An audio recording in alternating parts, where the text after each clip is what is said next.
big advantage here obviously is that you don't impose any constraints on humans. You don't impose any constraints on the kind of information that humans can give you, but obviously it's also unstructured, so you have to figure out how to actually get information that the planner can use from that. That's the challenge over there, all right? So here I'm going to talk about some work from MIT. This was back in 2013 in the AAAI in Bellevue. And this work is basically about inferring robot task plans when you have human teams that are collaborating. Okay, so remember we're talking about human in the loop planning. Think about a team of humans that's having a conversation on how to, for example, say if you think about an urban search and rescue scenario, right? So you have a building blueprint or an outline, right?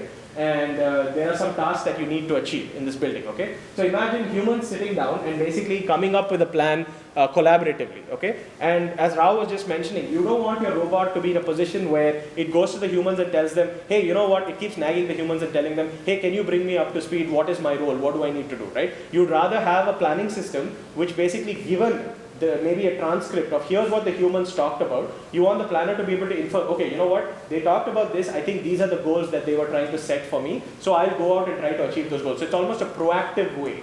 The planner is being proactive in trying to recognize the goals that it has to achieve, okay? So in this work, they basically had a web-based planning tool that humans could use to collaborate. So what it looked like was basically, the humans need not even be in the same room. In fact, in their experiments, I think the humans were separated into different locations. And the collaboration that they did was basically over this NICS web-based tool that they had, okay? So the idea is that a team of humans is given a task, okay? So they're given a task, something like this. So they're given this blueprint of this building, and they set a task.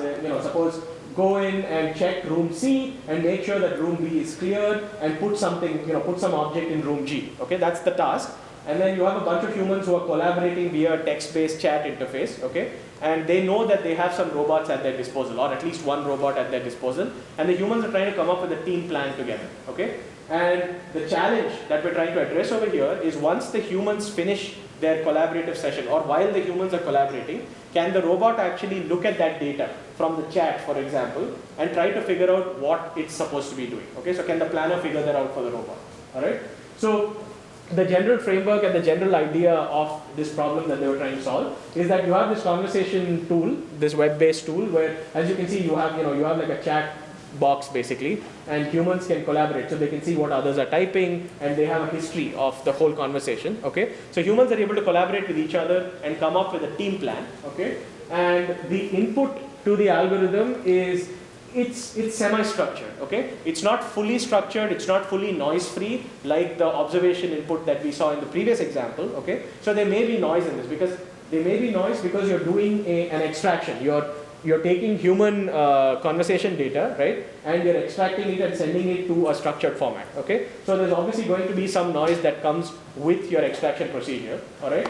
And you have input of this kind, for example. So suppose this is the search and rescue scenario, and you're saying, send the blue robot to location B, while sending the red robot to location G, and then after that, send the medical team to location B, and so on, okay? So this is your noisy extraction, okay? And the output that you want is something that is much more structured. So you want to go from statements like this to an actual plan. So you want to go to an actual sequencing of action. So you want to say, send red robot to B, then send blue robot to A, then send the red medical crew to G, and so on. Okay, so you want to go from this semi-structured, noisy input to a much more structured, agreed upon plan that your robots can start acting upon, okay, once they realize what that plan is. And so, right, so this is a further example of the input and output. So the input that you get is noisy plan parts that are maybe somewhat ordered. They're not fully ordered, okay, but they may be relatively ordered. So for example, first let's do A, then C. So that's like a relative ordering. You want A and then you want C, but you could, for example, have things between A and C, right, because there's nothing precluding that, okay. And then we should do D and E together. So that's telling you that D and E have to be together. That interval cannot be broken. Okay. And then great, we can do H after that. So these are snippets from a human conversation. And what you're trying to do is you're trying to go from this input that you have to a representation that a robot and a planner is likely to understand. Okay. And so the output that you want is a final plan that absolutely orders these sets of actions. Okay. So you want something like, okay, A and B cannot be interrupted, but then you can have C after that. okay? And then after that you can have D and E, but D and E cannot be separated either, okay? So you want to have something that is an ordered collection of sets, essentially, okay? Now, obviously, you need some algorithm that is willing to take input in that format and then produce output in a much more structured, plan format. So there's a couple of ways of doing this. However, if you use only one of them, there are some obvious drawbacks, okay? So the first way is you can use this logical approach, okay? So in the planning community, there are actually plan validation tools. So there's a tool known as Val, okay, which was developed at the University of Strathclyde. And what you can do is essentially you can try to validate if a given plan is the correct plan for a given scenario, okay? And I'll come to that. So the idea behind their approach, behind the approach that Bean Kim et al. Take, is that you can either solve this as a logical problem, okay? So you can say that I have some data, right? And I'm trying to figure out the intervals of when these actions should happen, okay? Now, unfortunately, the logical approach will likely fail because you have a lot of noise in your, when you extract your intervals, right? Because you're basically going from unstructured human conversation to a much more structured format, okay? So a purely logical approach might fail. However, if you go with a probabilistic approach, right? So given that this was the conversation that the humans were having, so given this data, what were the actual actions? The actions are your hidden variable at this point. The plan is your hidden variable, okay? So given this conversation, can you give me the best estimate of what the plan likely was, okay? That is likely to also fail because you just have too many combinations, okay? You're going to explode. You're going to have a combinatorial number of things that you need to go through. So without an actual prior on it, right? Without biasing where you're supposed to be looking, you might just end up doing too much computation, okay? So I think the key insight in this approach was to combine both this logical approach as well as the probabilistic approach, okay? So what they do is they basically take the plan validator that I was talking about, okay? And I'll explain the plan validator in the next slide. The plan validator is a logic-based approach, okay? So it's basically telling you, okay, this action cannot happen before this action, based on the theory of this domain, okay? So that's a logical approach. They marry that with an approach that can bring a prior, an informative prior into the computation, okay? And that way they're able to both deal with noisy data, okay, using the probabilistic semantics, but then they're also able to cut down on some of the search, some of the computation that they have to do because of the plan validator that they're using, because of the logical approach, okay? So a plan validator, essentially it's just, you can think of a plan validator almost as for the purposes of this presentation, you can think of it as a black box, where as input, the validator takes a candidate plan, okay? So you have a plan that's been generated in some way. You take that plan, you take a definition of the problem. Now that's going to be your initial state, your goal state, and the resources that are available in the problem, okay? So that's your problem definition. And then finally, you also have the domain definition, okay? So what are all the legal actions in this domain? What are the preconditions, effects of these actions, and so on? So these three things go into your plan validator, okay? And what comes out is basically either that this candidate plan is a valid plan or that it's not a valid plan, okay? That's all a plan validator does, essentially, okay? And the approach that Bean Kim et al. Are taking is basically to say that, okay, suppose we have a space of plans that we generate based on the domain model as well as the conversations that have been going on, okay? You can first test against Val. Val is the plan validator that we were talking about. Now you can test with Val to see which ones of these plans are actually valid, given the domain theory that you have, and given the problem description that you have, and so on, okay? So suppose you have two valid plans, and then this happens to be an invalid plan, according to the domain theory, okay? Then what you do essentially is you have a conversation, and you're trying to match which parts of the extracted plan from this conversation are correct versus which parts are not as correct, okay? And you're trying to deal with the noise in that way, okay? So you have that, suppose your conversation is, first let's do A and then C. So there's A and C, okay? And then we should do D and E together, D and E. So this matches plan alpha, okay? Because you have A and then C, so that ordering is right. And then you have D and E, so that ordering is right as well, okay? But then maybe they say after that, great, we can do H after that. And H is possibly incorrect because your, the validator is not telling you anything about H, or it's telling you that H is an invalid part of this plan, okay? So you're basically figuring out that some parts of the plan that you've extracted from the conversation are valid, but with a small chance, it's possible that you have done some incorrect extraction as well, okay? And I mean, I think a simple way of seeing what they're doing is they're trying to interpret what it is that humans are doing. So the human team plan, okay? You're trying to interpret the human team plan, okay? And you're using the plan validator, you're using val to score a particular candidate plan. So you have a bunch of different candidates, right, based on the human conversation, and you're trying to score these using the validator and say this is the most likely interpretation of what the human team plan was saying or what the humans were trying to achieve. Okay, and obviously you need this kind of scoring because of the noise. If you had a perfect extraction mechanism that went from a human conversation to a plan, you wouldn't need any of this work, but we don't have that.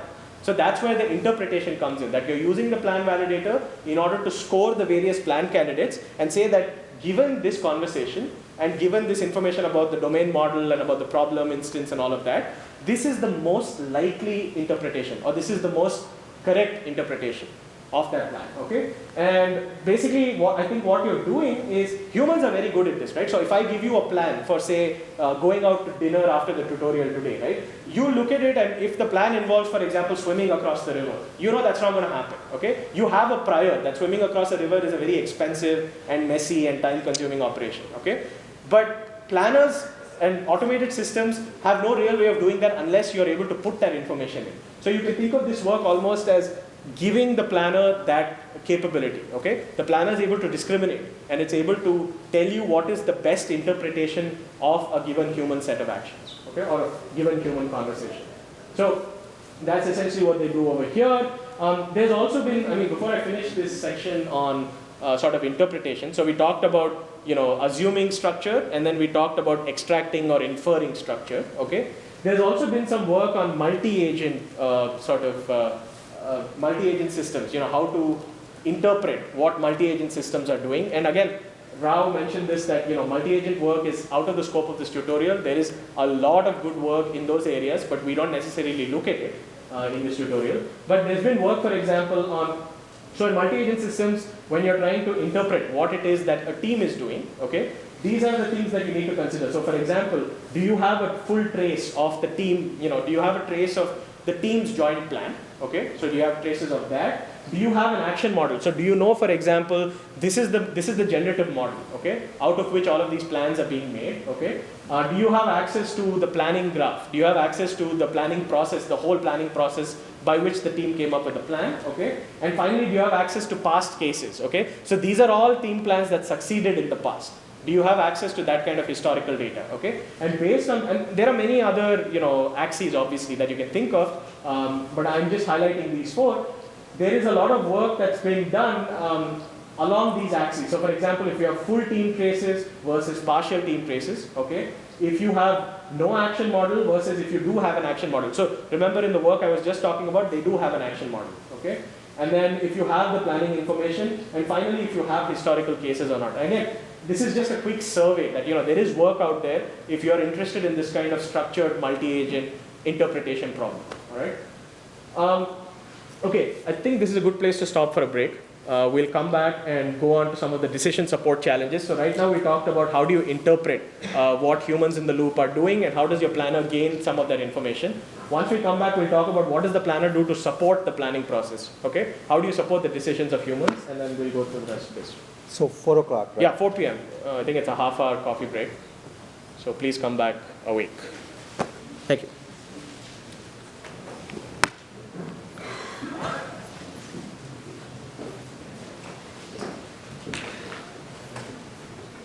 If there's questions, I'll be around if anyone wants to talk.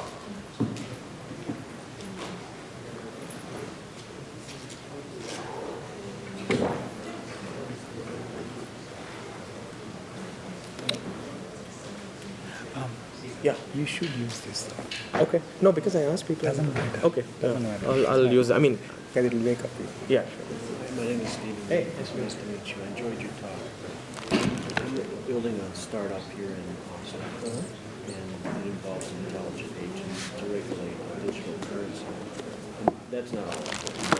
So this is things like Bitcoin and so on. It is right. So it's literally a company that makes money. So what I'd like to do is use it as a cognitive architecture to build an artificial intelligence. Right.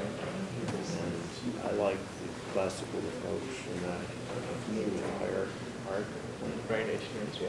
Right, so I'm using to structure these intelligent agents. They're distributed across different servers, and they'll do message passing. Right. It's a classic. In order to, yeah.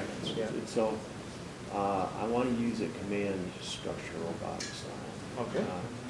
The so-called office architecture. So it's commands flowing down, Okay. sensations and perceptions coming. Okay. Each agent has a world model. Yes. Each agent can perceive things from underneath it, simply, put them together, and then send it upstream. And that seems to work.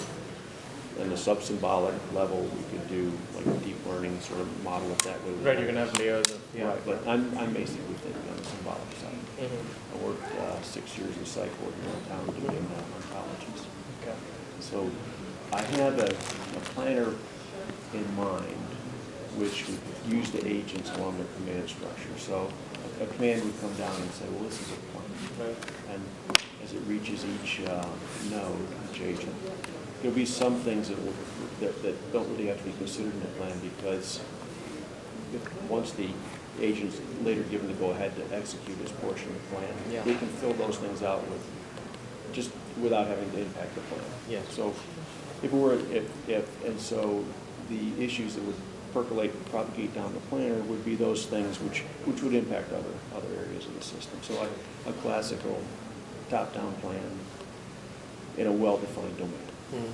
So what I'd like to do is I'm very keen on this human in the loop stuff because it's my thought about building artificial intelligence. It seems to be that humans in the loop would be ideal. Right. So if you have humans at the top of the loop, setting out, the way Webbased did this thing was the nodes at the top of the command hierarchy have